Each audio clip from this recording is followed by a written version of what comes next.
Et les sujets de fond, on va les aborder.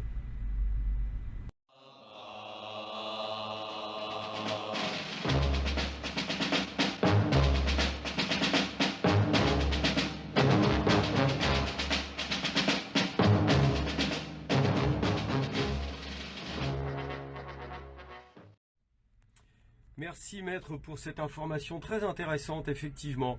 Moi je m'appelle Eric, je suis un infirmier suspendu, j'ai 22 ans de soins palliatifs et je suis cariste en usine.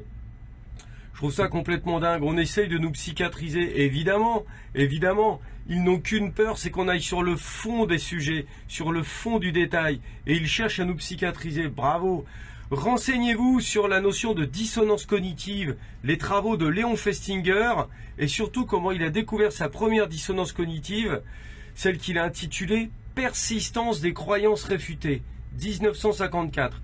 Ça fonctionne pour les gens qui sont bloqués dans les 3 premières étapes des 5 étapes du deuil. Choc, colère, déni, marchandage. Les gens qui tournent en boucle là-dedans sont en dissonance cognitive, parce qu'ils n'ont qu'une peur, c'est d'arriver en dépression, lucidité, c'est-à-dire que l'on aborde les sujets de fond. Les sujets de fond, on va les aborder. Le jeudi 17 novembre 2022, le syndicat Liberté Santé a missionné un huissier pour aller apporter en main propre une lettre et un dossier à la Haute Autorité de Santé et de ses représentants. Je cite « Madame Leguludec, Madame le professeur Bouvet, Madame Minaya Flores, Monsieur Gély, l'ensemble des membres de la commission technique des vaccinations et du collège de la HAS. Ce courrier a pour objet: pourquoi faut-il supprimer l'obligation de vaccination Covid des soignants et assimilés? Un dossier est attenant à cette lettre et pourra permettre, nous l'espérons, d'éclairer la Haute Autorité de Santé et de ses représentants dans la prise de décision de mettre fin à l'obligation vaccinale des soignants et assimilés. À noter que la France reste un des derniers pays à maintenir cette obligation vaccinale, alors que les dernières données scientifiques pourraient permettre de la stopper.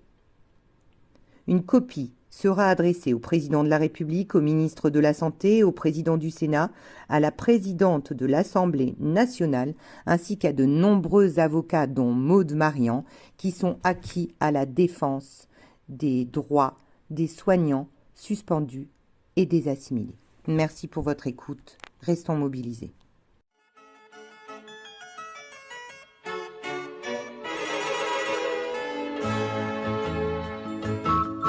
Au pays de Candy, comme dans tous les pays, on s'amuse, on pleure, on rit. Il y a des méchants et des gentils. Et pour sortir des moments difficiles, avoir des amis, c'est très utile.